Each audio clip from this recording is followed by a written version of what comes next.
Hello, this is David Rovix with another episode of Discussions with David. Whether you're watching this on the Facebook page of Popular Resistance or on any other platform that I'm broadcasting on, please take a moment to share this broadcast with people and let folks know it's happening. I can see comments as they come up in the various platforms. I will be glancing at them regularly in case a question from my guest comes up amongst the other stuff. When I started doing this live stream show earlier this month, I knew I wanted to do the 1 hour format because my favorite interview shows on radio and in the world of podcasts are like that. I was worried, though, that sometimes we might run out of things to talk about and be looking at the clock halfway through the show, wondering what we were going to do. It's a sort of natural anxiety to have when you start hosting an interview show, I suppose. I'm not feeling it now at all. Today's guest is a man who has so many skills it would be easy to overlook half of them and still wonder how one person managed to do all that in one life, and he's only in his 50s. Since Ahjamu Umi was a young man, he has been organizing communities in California and around the world, along with the late Kwame Ture, founder of the All-African People's Revolutionary Party. For some years, Ahjamu was based here in Portland, Oregon. He was speaking at a protest when I first encountered him. As with every other protest I saw him speak at, which was just about every protest I went to in Portland for years, the experience was transcendent. As a public speaker, he has few equals, both because of the content of his insights into humanity, society, and effective organizing strategies are just as impressive as his style of delivery. He writes regularly in a widely read blog, which you can find at abetterworld.me.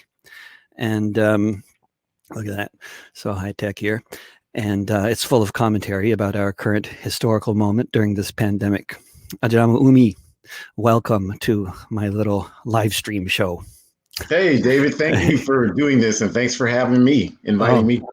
It's an honor and a pleasure. I spent much of yesterday evening and this morning catching up on your recent blog posts, which just gives us way too much to talk about. But can I start with just asking how you're doing as an individual in a particular place and how you would describe the scene in your neighborhood these days? If you have a picture of what's going on, like in the physical world right around you, anything? Yeah. I mean, I'm doing as well as anyone else. That, I'm fortunate in the sense that I work for a labor union, so I'm able to telework. So that's fortunate. That part is fortunate.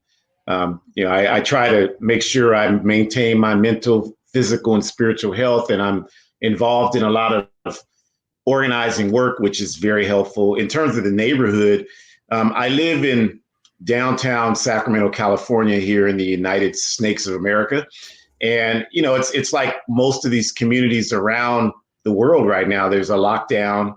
The streets are pretty much deserted. I go out and try to ride my bike at least once a day, and there's just no one out there. And there's a large degree of anxiety and uncertainty in the air. And it's quite striking that no one's out there when it's still okay to get exercise and go out and be 6 feet away from other people, but there's just so few people out there.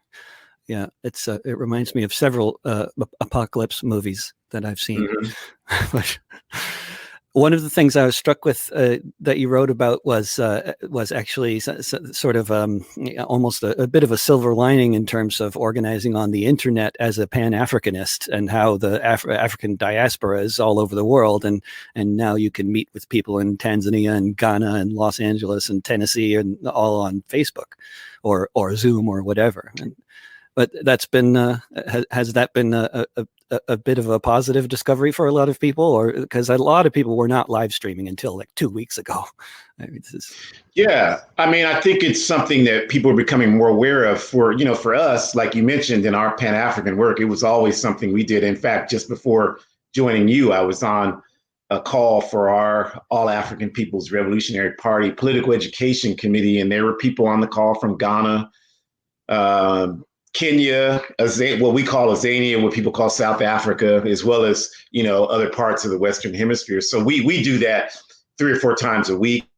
But I think what people are finding out, particularly here in the US, is that you can organize events virtually, and you don't have to be restricted by geographical boundaries. And And that's a really positive thing.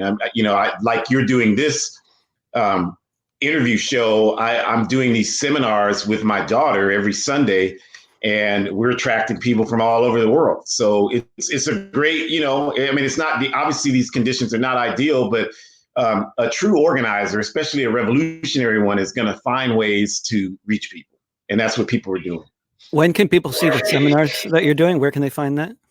So they're every Sunday from 4 to 5 p.m. Pacific Standard Time. And you can always find them at facebook.com/Ahjamu.Umi. My name is on the screen. And so you can just Facebook Live them. And the topic this week is something people may not see as overtly political. Like last week, we talked about the politics of the white right protests. But this Sunday, the 3rd, we're going to be talking about diabetes and COVID-19. Diabetes is already a pandemic, particularly for colonized people. And with this COVID-19, these shutdowns, it's creating havoc for people.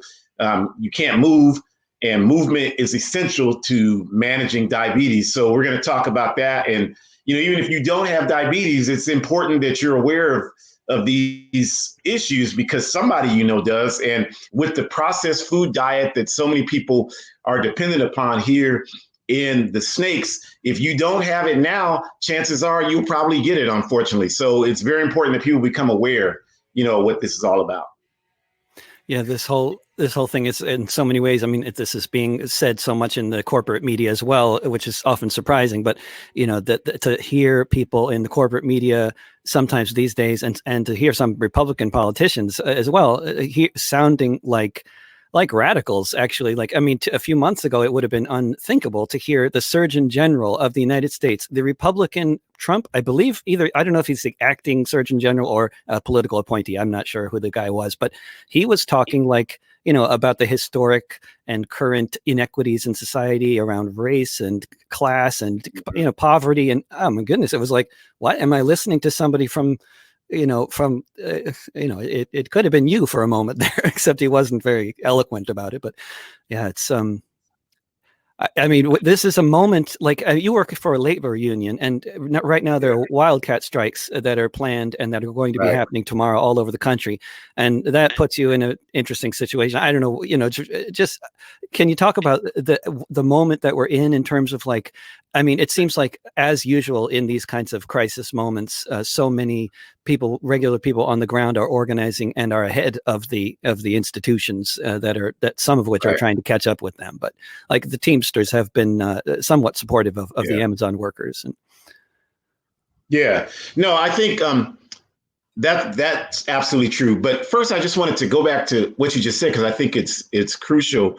When you talk about people on the right sounding like they're on the left, you mentioned Kwame Ture. He talked about this in the 90s. He talked about how these increasing protests from the right wing were positive elements. And a lot of people freaked out when he was saying that. They didn't understand what he was talking about. How can you be talking about these right-wing militia groups and the Klan and all of these people protesting being a positive? But what he was saying was, he talked about in the 60s. And if people don't know who Kwame Ture is, you should find out. He was on the front line of the civil rights and Black Power movements here in the 60s in the US. And from doing that work in places like Alabama and Mississippi, being arrested 41 times doing that work, he talked about how the working class white people in the southern US were always the frontline troops for the capitalist system to use against the person struggling for justice. So that was just what happened. And so from that vantage point, understanding that history, for those folks who were used by the police against African people protesting for freedom, to turn around in the 90s and those same people are protesting against the government, who used to be the frontline troops for the government. That's what he was saying. And so that is a positive development, because now you have people from the left and the right protesting the fascist capitalist government. And I understand the contradictions with all of that, but it's still a step forward. So in terms of, what you just raised about, what are the conditions that we're facing, I think that the key element is, I work for a labor union, but most of the labor unions, like every other institution in this society, they're not progressive politically. Like nobody in these organized labor unions, except for individuals like myself and others, are even talking about the fact that tomorrow's May Day. There is a call for a national strike, an international strike. No one's even talking about that. And that's because of the nature of where these organizations are at. And I feel like it's our role to constantly push that struggle and agitate that. But it has to be based in a political education framework, because I think that's the primary contradiction, is that everything right now, like people, there's no political education. Like people just, look at a headline from an article on social media, and now they're expert on that particular topic. And that approach is killing us, because people are being swayed so many different ways by so many different things that do absolutely nothing to advance us collectively as human beings. So our organizational push is that everybody needs to be in an organization, and that organization has to have an ongoing political education process. And that political education process has to be anti-colonial, it has to be anti-patriarchal, it has to be anti-homophobia, and certainly anti-capitalist. And that political education process in your organizations has to be complemented by some sort of community defense program where you're actively engaging and organizing communities for justice and liberation. So, that's the kind of thing that needs to happen, not just everybody individually kind of speaking out. That's wonderful. But that if we could do this, if we could change this individually, then those of you that are individually trying to do it, you would have been able to do that by now. And the fact that you haven't been able to do that by yourself is proof positive to me that you can't do it alone. We have to come together to make this change happen. And then, in order people coming together to make change happen and to start organizing, those conditions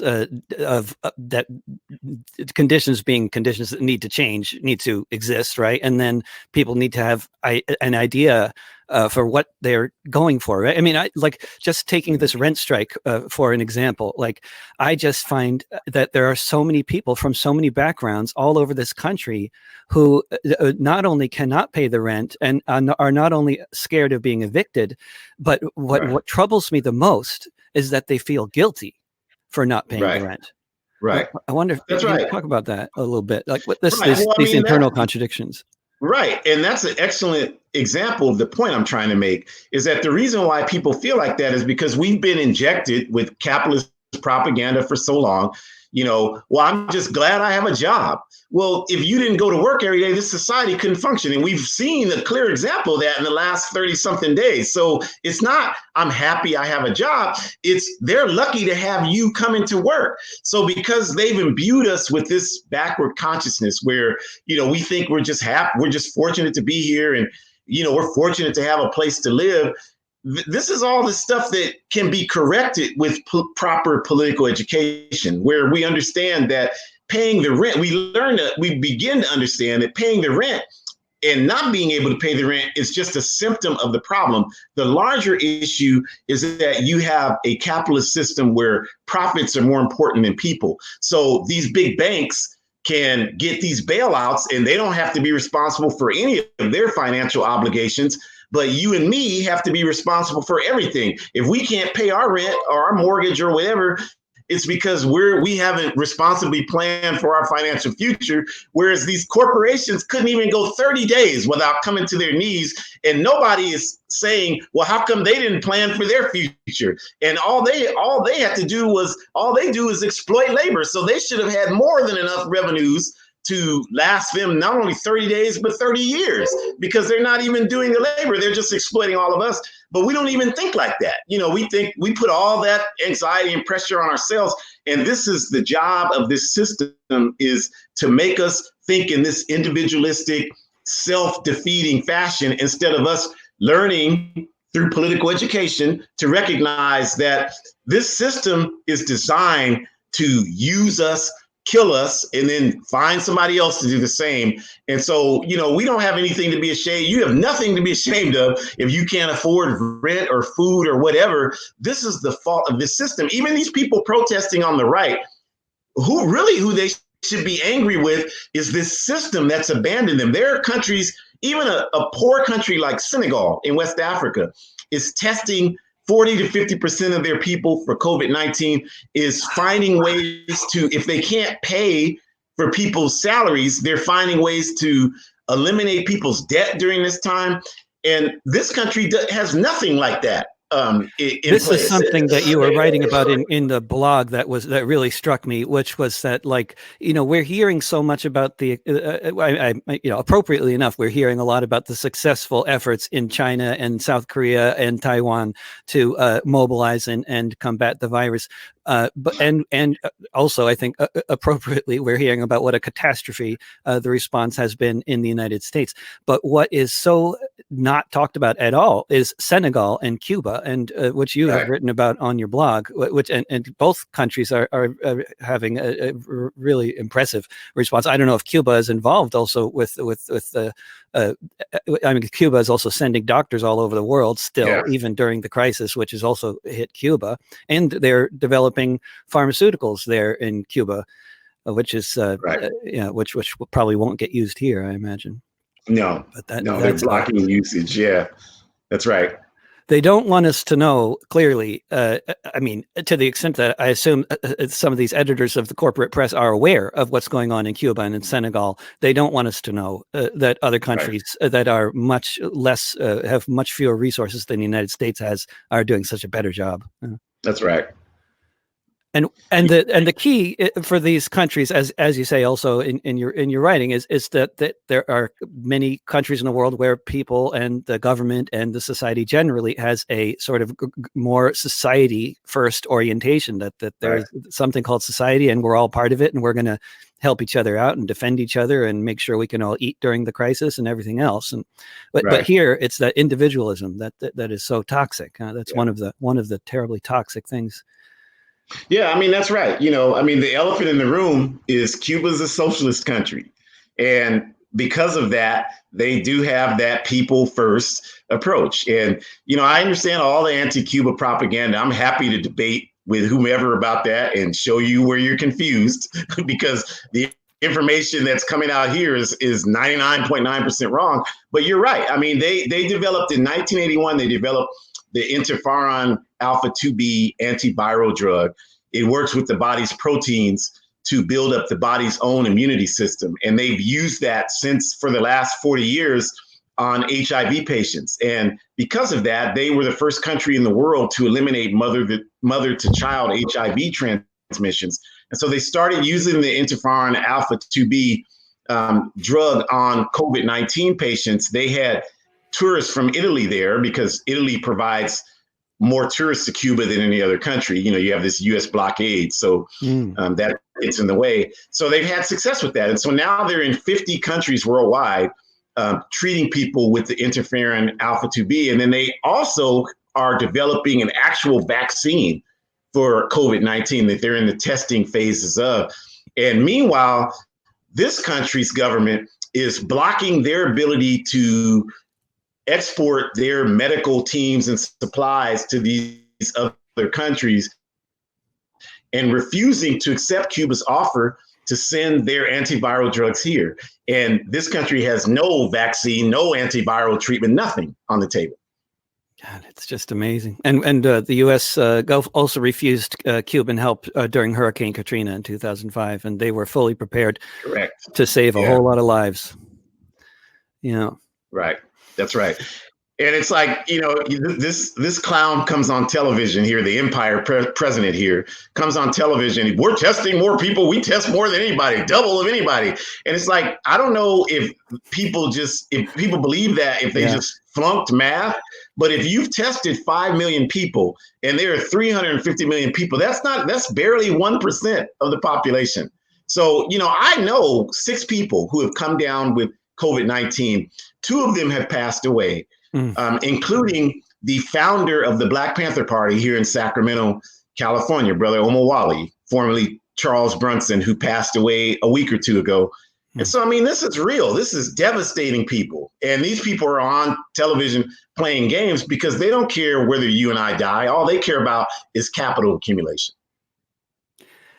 It's quite a moment, though. Like, yeah, these people on TV, the right wing protesters who are being encouraged by Trump, but backing up a moment, just taking this a global look at what is at this current moment here. I mean, a friend of mine, a French communist, says like the only reason that all these capitalist countries managed to pull off the level of organization they did in terms of shutting down their economies in order to try to slow the spread of the pandemic, to whatever extent. That's why they're doing these things. Of course, it's a complicated mess of different kinds of incentives, and the capitalists are getting much richer in this process. The ultra rich ones are.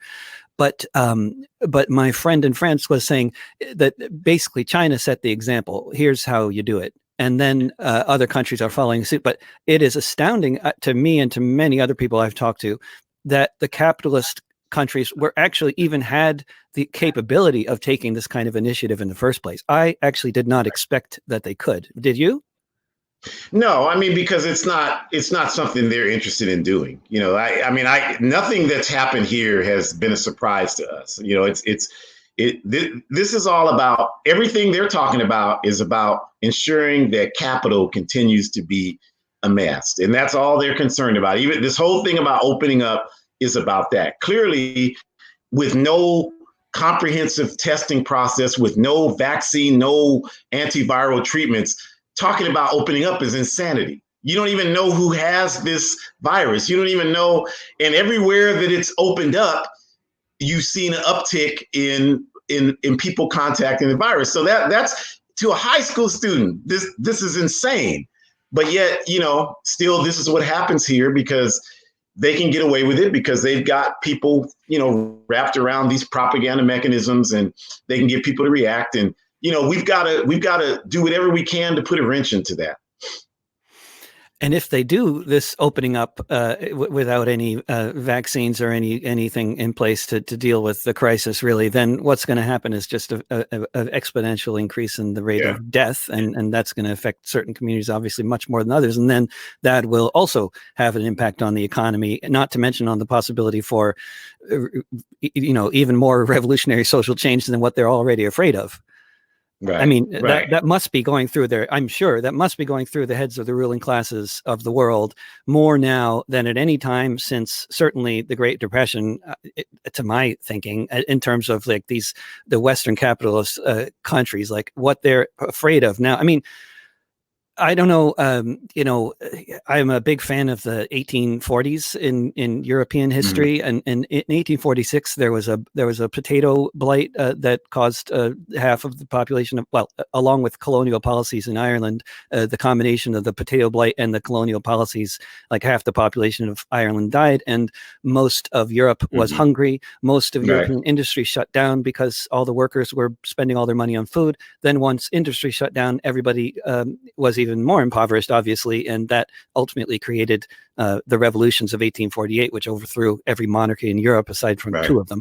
But it feels like that kind of moment now in terms of like this is like that big of a situation, except that we have governments that are capable of actually mobilizing resources even if industry shuts down. Like, I mean, we have governments that are not like the governments back then. Like they have departments, and there's a welfare department, there's housing department. I mean, they can do things that governments weren't, mainly just were good at, a lot more militaristic it was stuff back then. It was more about build roads and kill people, whereas now governments have more capabilities. I mean, half of the people in Denmark work for the government, for example, and yet it's still ostensibly a capitalist country.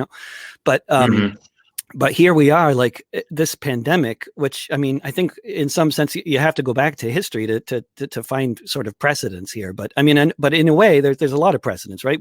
We've all lived through precedents. Like Hurricane Katrina comes to mind in terms of like totally incompetent and racist government response to a situation. But in terms of like a global situation or a much bigger situation like the 1918 pandemic and the other bigger situations like that come to mind in terms of like I don't know.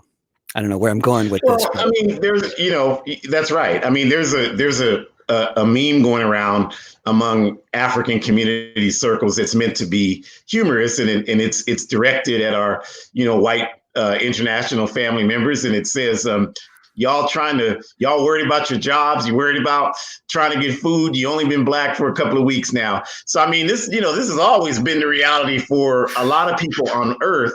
And so people are struggling with it. But to your point about, I think that's why you're seeing a lot of the capitalist entities pushing for these fascist type of policies, the rolling out of the National Guard in countries like Zimbabwe and Tanzania, South Africa, Kenya, Senegal, Ghana. They're strictly enforcing these lockdowns.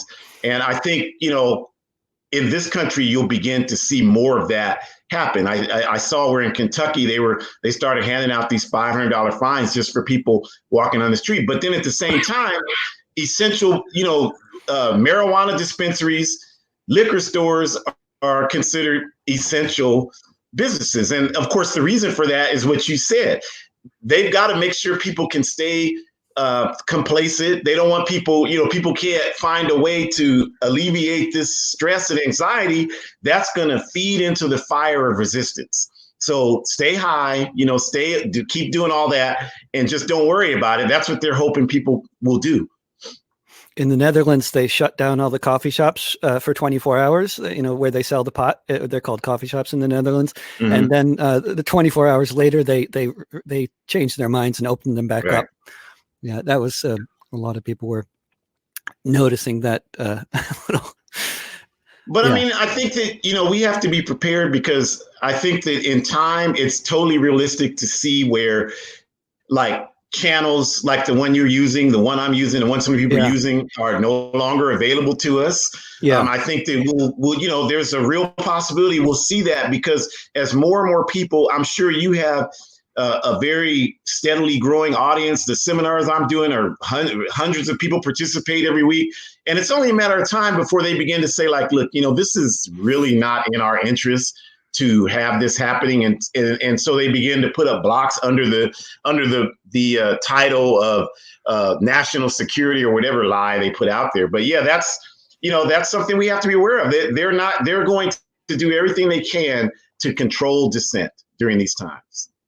Yeah, they talk about, I mean, we all are doing so much of this online efforts at education and organizing and all this kind of thing. But I heard, was it Glenn Ford of Black Agenda report in New York City, and he was an incredible speech at this conference. I guess it was last fall, and he was talking about how communication is at this point capitalism is hegemonic in terms of its control over our communication channels.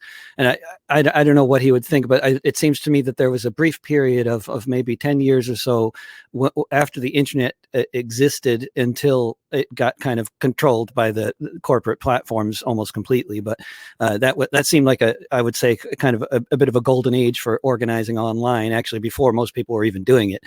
But then now it's so controlled by these companies that not only have algorithms that encourage conflict, but like Facebook and YouTube, their algorithms, they encourage anybody that's shouting at each other with one-liners, basically is what gets rising to the top, and then, or pictures of your baby.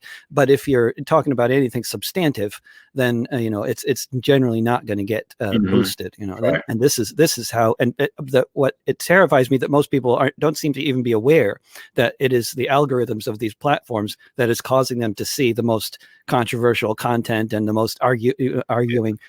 It reminds me of also something else he wrote about. Reminds me of the Jay Gould quote, which I just looked up to make sure it actually is a real quote. And he really said this: "I can hire half the working class to kill the other half." Yeah. I mean, that's interesting. In a similar vein, Malcolm X was speaking to an audience once, and he asked the audience, "Who here wants freedom?" And everybody raised their hand.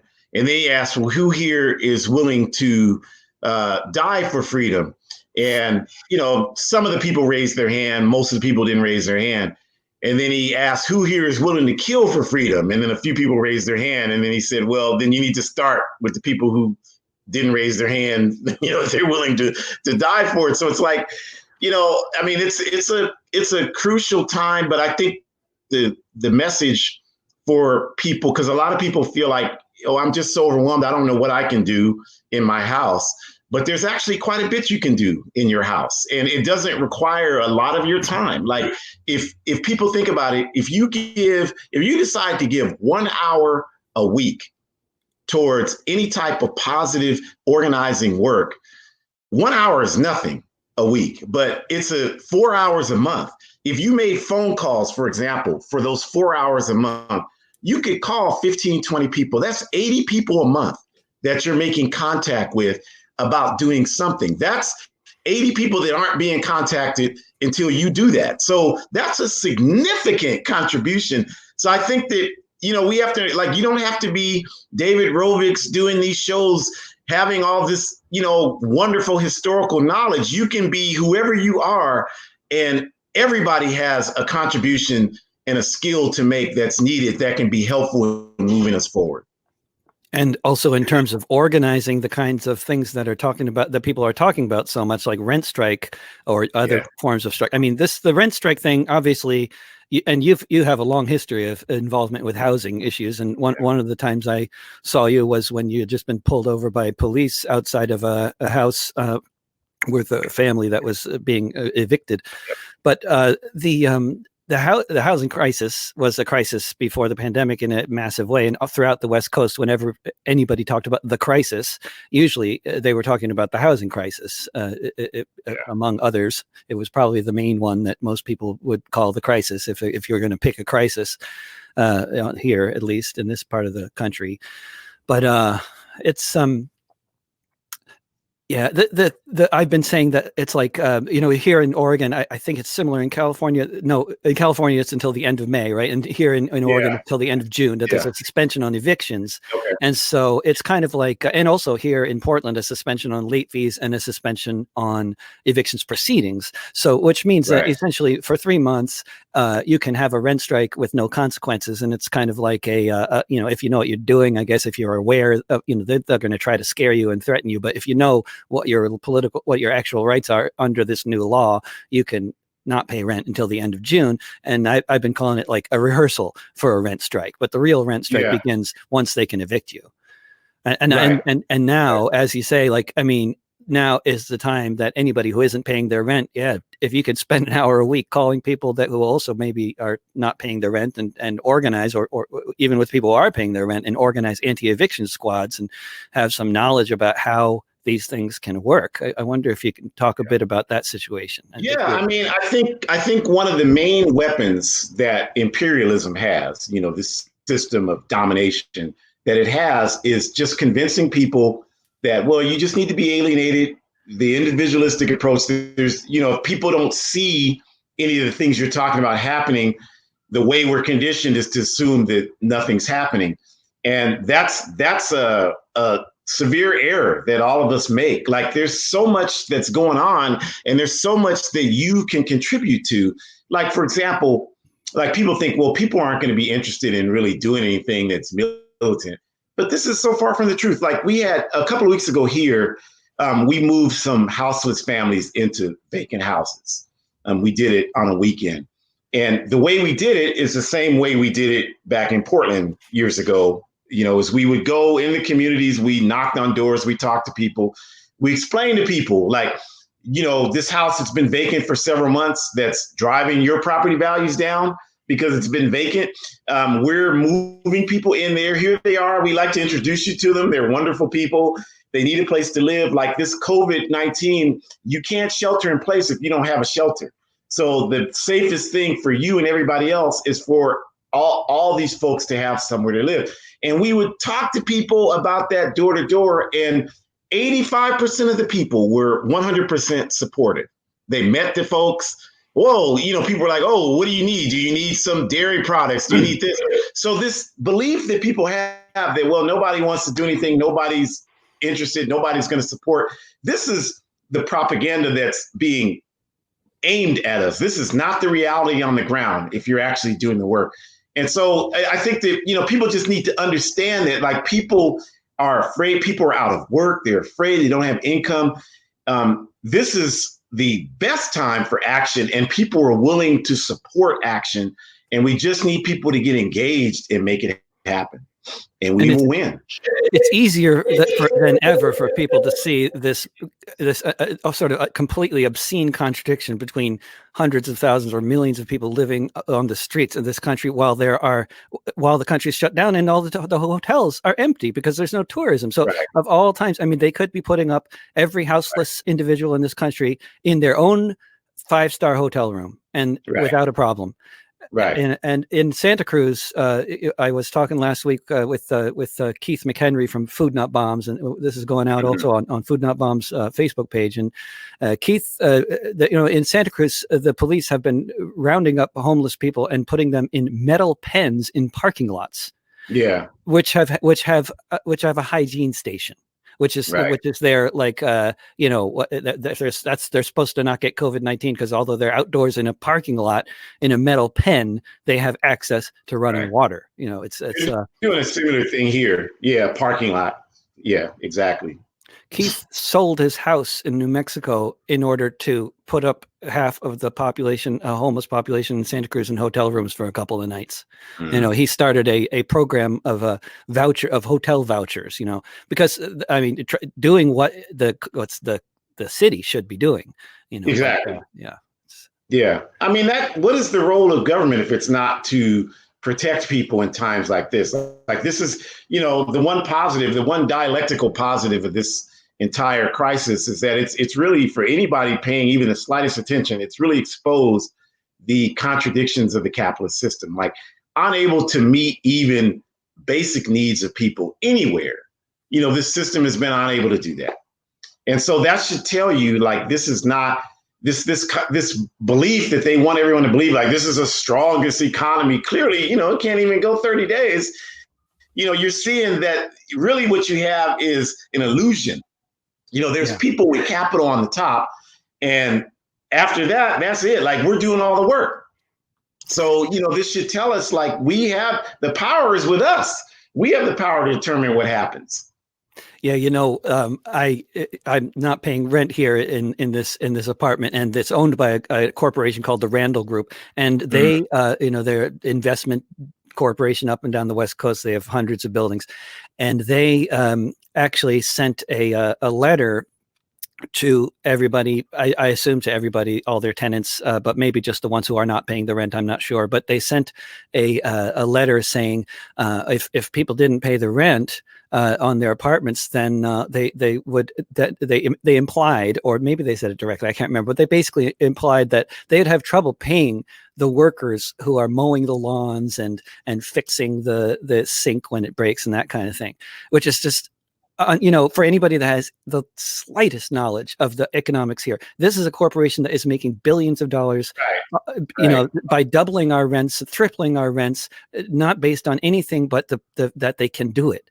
And that they are allowed to do it because they control the government, because they lobby their institution, like Multifamily Northwest lobbies in Salem and in the state capitals to get what they want, which of course is the last thing they want is a suspension on evictions. And so now they're pushing to get the Chloe Eudaly out of the city council because she's one of the few renters that have ever been on the city council. It's really But I mean, that's the contradiction, right? Like, according to the Small Business Administration, like a small business is up to $250 million in revenues a year. So corporations like the Randall Corporation are well above that, because they're huge, right? And so, to be well above that automatically means you have to have a certain percentage of capital to maintain your credit rating, to maintain your ability to function as a business on that level. And of course, when we say capital, we mean you have money in the bank that just sits there to make more money.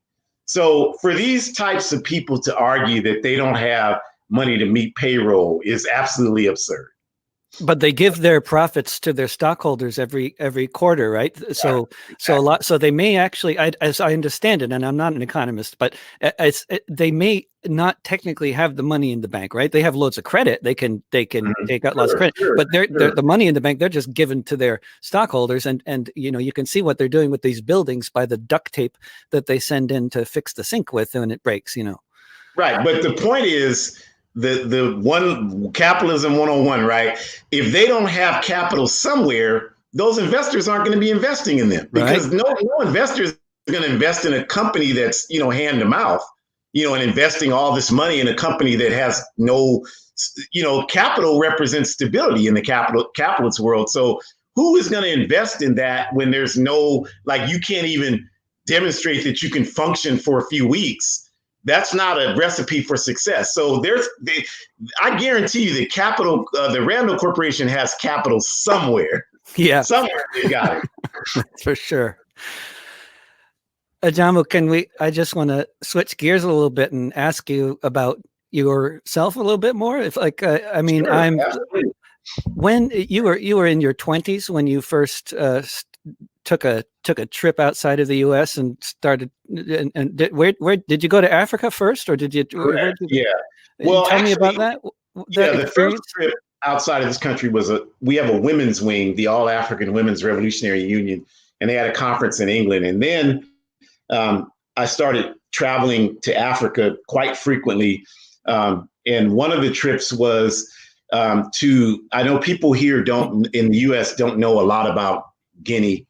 There's no education about Africa at all. But Guinea is a small West African country, about 11, 12 million people. It's one of the poorest countries in the world. And it has about 75% of the world's bauxite reserves, which bauxite is the rare earth mineral that you use to make all aluminum products. And so all the aluminum companies are there. Alcoa, Kaiser, they're all there. They exploit these Africans that work in these mines. And so we were over there to support the process. And, Guinea is a military dictatorship. So, when you have 60, 70,000 miners coming into the city of Conakry to protest, the military is released to actually shoot to kill people. And that's the thing. Although you don't see Africa on the news, everybody looks at Europe like, oh, all these mass demonstrations are happening, and they are happening in Europe. But people got to understand, Africa is on fire. There are hundreds of thousands of people protesting bauxite exploitation in Guinea, protesting the children in Ghana carry the banners that say, when you eat chocolate, you're eating our skin, because of the exploitative cocoa industry in Ghana. The columbite tantalite or coltan or cobalt, the mineral ore that allows digital communication, that allows us to use this channel that we're using right now, and laptops and cell phones. And there's hundreds of thousands of people on the ground throughout Africa protesting these exploitative industries. And these 100 military bases that were created, primarily through the Obama administration, called AFRICOM, that they're there to train these police and these military there in these counterinsurgency measures to repress dissent. So for me, like, my human awakening was engaging in these struggles in Africa through the All African People's Revolutionary Party. And that's why I've been a member of this party for 36 years. And I was able to successfully move to Oregon and help develop a chapter there that's still functioning there. And we're trying to grow this force worldwide to bring awareness to this and to organize, to smash it and create something better, and linking up with everybody else in the struggle who's trying to do the same thing. So that's my life. Essentially, like, I feel like I'm here to do that. And I spend a lot of my time writing, organizing. We have a liberation school here, so we're doing that online right now. We're doing some of the community defense work that I mentioned in terms of moving the houseless people in. And we're doing a lot of, whatever we can to try to raise that consciousness, get people engaged, continue forward. And that's, for whatever time I have left on work, this is the work that I want to do. And you've, when you've done a lot of traveling, one of the main things you've been doing when you've gone to different places like Portland is setting up chapters and staying Yes. long enough to really get it off the ground. So it's really running on its own 2 feet, and then you go do that somewhere else. Right. Right. A number of the groups that you've helped start are still going, and among other activities, they're feeding people every day. Can you talk about some of those activities and why feeding people? Well, if you look at, I'll give an example. So we have a New Mexico chapter of the All African People's Revolutionary Party. And that chapter was started by a sister who was in Portland and joined the Portland chapter of the All African People's Revolutionary Party and then moved to Albuquerque. And so now they've established a program there, just using them as a quick example of community defense, where part of that is feeding people. But, the fundamental difference between mutual aid, which is a wonderful thing, and community defense is that mutual aid, like, you can feed people, you can do that with people who you don't even know. You don't even necessarily have to know their political orientation. Your objective is just simply to feed people, to do something for someone, which is a wonderful thing. But the difference between that and the community defense work that we're doing here, that they're doing in New Mexico, that we do everywhere, is that community defense work is not just about carrying out a function. It's also, it has to be based on a political objective, one that you all share. Whereas in mutual aid, you don't necessarily share, you just want to feed people. In community defense, the feeding of people is a part of a larger political objective. And for us, that larger political objective is orientating communities towards the need for revolution. And so we're not doing something for someone, we're just organizing among the people so that they can do for themselves and do it in a revolutionary consciousness. Like, I'm just saying, not to offend anybody. Well, maybe I am to offend you, but we are not trying to promote the Democratic or Republican parties or any of these capitalist parties to solve any of our problems.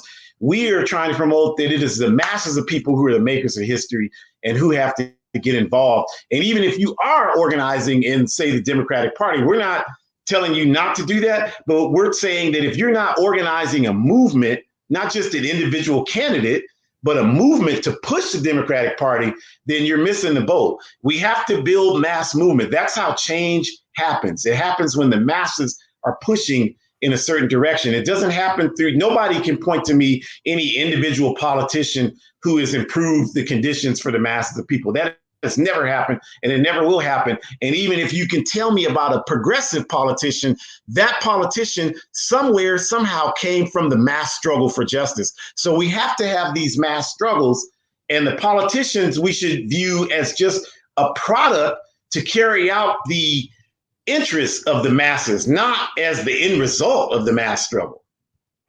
It's interesting when you look at the mass struggle and some of these questions about organizing and when the last time the economy in this country contracted or whatever, collapsed, but to this extent during the Great Depression, it took 3 years before the government actually took any serious action to alleviate the hunger and misery of so many of the people. And these moves that the government took in 1932 after the election of Roosevelt are often credited to his election. But actually, in 1931, there were, according to Howard Zinn's People's History of the United States, there were 500 different incidences of armed actions involving 100 or more people with guns liberating warehouses of their contents across the country. Right. Just in 1931, 500 actions like that. And that is just an example that he gives him, like, what was going on, what was the movement happening at the time that actually is the reason why the New Deal happened. And as Roosevelt himself said, I'm saving capitalism. Yeah. That's right. And then even all of the planks that were produced under Roosevelt's so-called New Deal, like unemployment insurance, which millions are utilizing right now, Social Security Administration, Medicare, Medicaid, all of the workers' comp, all of those things were platforms of the Communist Party USA from the 1920s. They were not created by the Roosevelt. The Roosevelt administration ripped all those concepts off from CPUSA. So again, mass movement, produces the change. And all Roosevelt did was, his administration was just forced by this movement because of the economic need that you mentioned to implement those those things. Just like in the 60s, Johnson he doesn't get credit for signing the Civil Rights Bill and the Voting Rights Bill. He was forced to do that because of the push from the movement. As Kwame Ture told us, the cities were burning. He talked about we burn this country from plantations to cities. So Johnson better hurry up quick and sign that legislation. And just like now, like, we talked about leaving the weed dispensaries open. These are examples of the power that you all have, people. That the government, you're afraid of the government, but in reality, the government is afraid of you. But the government is depending upon us not recognizing our power. But we always are. The masses of people make history, always. What do you, I mean, I know this is also something that's being talked about in all kinds of different circles, but there's one of the most central points of the crisis currently right now in the United States is within the prisons and detention centers and juvenile detention centers as well. And there's massive outbreaks in the nursing homes. But I don't know how much protest is going on among the over 90 set, but in all those other places, there's been massive efforts at letting people know that people are dying. And in Iran, the first thing they did in Iran was free 70,000 prisoners, right? But here it's like a little piecemeal, a few hundred here or there, if any. And Rikers Island specifically is terrifying prospect. Yeah. Well, I mean, people have to understand that mass incarceration, it's a profitable enterprise. That it exists because of its profitability. So even though that call is being waged here, there are a number of movements, elements, and people who have made that call and organized. There are a number of protests in this country about, freeing at least people who are in there for nonviolent convictions. And a lot of these governors and these state apparatuses have just out and out refused to do it. And the reason why they do is because a lot of these prison agencies are dependent upon prison labor in a lot of these corporations. Like most people don't know, but in the 90s, when you had Trans World Airlines, before they merged into other airlines, they used prison labor to take, if you call if you made phone reservations with Trans World Airlines, TWA in the 90s, you were more than likely giving your credit card number to someone who was incarcerated. They built computers. They use prison labor to do that. They use prison labor to sew clothes. Walmart, Kmart, they have historically used prison labor to do those types of things. So it's profitable for this process to continue. So that's the reason why, that's the underlying reason why it's not something that happens here, because this is, you had the public outcry against sweatshops in Indonesia and in Southeast Asia and those areas in the 80s and 90s. And so that labor didn't disappear. It's just being done by people that are incarcerated now. I believe there's actually one case of a factory that closed in Texas and opened up again 2 weeks later in Texas in a prison. Yeah, absolutely. And you've been doing online workshops now since you're not doing the in-person thing. You're conducting all kinds of workshops on subjects like how to organize and online, and people can go to a betterworld.me to sign up for a workshop and that is correct. No sign up is even needed. Just join us on Sunday, 4:00 Pacific Standard Time, and we're going to be doing them every Sunday. We have other chapters that are doing similar things. And the big event we're doing is we do African Liberation Day every year, and we typically do it in about 17 cities around the world. But obviously, because of the conditions this year, we're not going to be able to do that. So we're doing a virtual African Liberation Day on May 25th. It's going to be 8 a.m. Pacific time because, it's a worldwide event. But we're going to have people on there from liberation movements in Zimbabwe, Ghana, Guinea-Bissau, and around the world. So it'll be really, it'll be very interesting for people to participate and understand what's happening, not only in the African liberation struggle, but we'll also have people talking about the struggle of the indigenous people, the Western Hemisphere, the Palestinian struggle, all of these struggles that are trying to do the same thing we're trying to do, which is bring about justice for humanity. So, you can find out more about that by going to aaprp.intl.org, which is our international site. And then, like you said, a betterworld.me will have all of the same information as well as information on the Sunday seminar we're giving. Did you have any travel plans that were disrupted by the pandemic? I did. Yeah, I have a ticket and I was scheduled to be in Zimbabwe for African Liberation Day in 3 weeks. But obviously that's not going. I'm going to go to Zimbabwe, but just not in 3 weeks. So yeah, I mean, I'm really disappointed about that. I had never been to Zimbabwe and I was looking forward to it. And the comrades there were looking forward to me coming. And so, they're on lockdown, their borders closed. So it's just not possible. But as soon as it is possible, I'll be going down there. That was going to be my next question. But what if you had plans for after this is all over? But that's the plan, is to get to Zimbabwe. Absolutely. Yeah, Zimbabwe, and then we're planning a trip. There's a delegation happening in Cuba. This whole sanctions thing. This is something we're really focusing on, and how sanctions, especially now, like prohibiting countries from getting medicine and medical personnel from Cuba because of this economic blockade against Cuba. The sanctions movement again, the sanctions they have against Zimbabwe, against Iran. These sanctions are really adversely impacting those populations. So we're trying to bring awareness to it. So there's a conference a little later this year in Cuba. So we're planning to have a large showing there for support as well. Wonderful. Ahjamu Umi, I want to thank you so much for joining me on my little live stream show. I hope I can get you back here sometime soon. We can talk about whatever has been going on over the next few weeks, which will be plenty to talk about, I suspect. Yeah, absolutely, David. Thank you. It's not little. This is very important what you're doing. I'm so glad you're doing it. I respect what you do. I follow all of the wonderful concerts that you put on all over the world. And I just want to encourage you to keep doing what you're doing. Build any and every way we can. Thank you so much. All right. You too. Yep. See you around. Over and out. Thank you. And that was Ahjamu Umi. And thanks everybody out there on the internet for joining me for another discussion with David. You'll find these discussions archived on my YouTube channel and in podcast form if you search for This Week with David Rovics on any podcasting platform. Tomorrow's show will be a May Day concert special starting an hour later than usual at 11 a.m. Pacific, 2 p.m. Eastern, 8 p.m. Central Europe time. Which I mentioned because tomorrow's May Day concert is sponsored by the Cologne, Germany branch of the activist network Attack.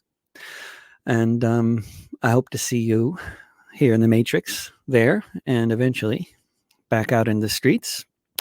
And I encourage you to support the organizations on which this broadcast is happening, which includes the network Popular Resistance, and check out their Facebook and website for all sorts of plans for May Day 2020 for the general strike and rent strike that is going to be going on tomorrow all over the U.S. and many other parts of the world as well. And if you want to support my work as a broadcaster and musician and all that, go to davidrovics.com/subscribe or to patreon.com/davidrovics.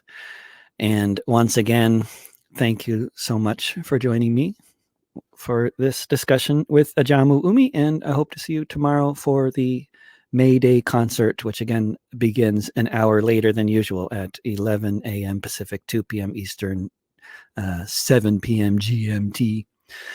Thank you so much. Bye-bye for now. Don't pay the rent.